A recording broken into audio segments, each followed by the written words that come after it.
Alors, il y a une question que tu as déjà évoquée, j'aimerais bien que tu y reviennes de manière assez brève. La question, c'est comment choisir la composition du couvert en fonction de la culture de vente suivante. Grégoire.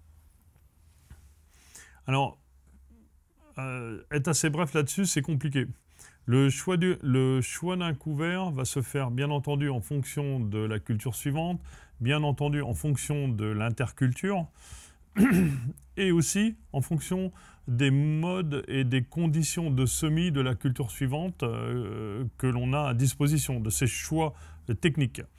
Alors, si on implante plutôt des graminées, on va plutôt être sur une tendance légumineuse. Alors, pour les graminées d'automne, et comme on est un peu à la recherche d'azote, on va plutôt être sur des crucifères, des composés, du lin, associés à des légumineuses, parce qu'on veut quand même des flux de fertilité qui sont assez rapides.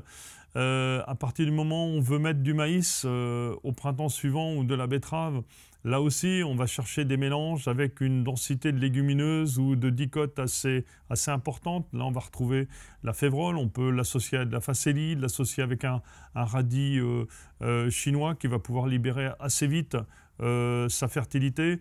Si on part plutôt sur du soja, là on est en face d'une légumineuse, donc on va peut-être laisser un peu de légumineuse dans le couvert, mais on va mettre un peu plus de graminées pour aller plus sur la couverture, parce que la limite d'une culture de soja sera le salissement.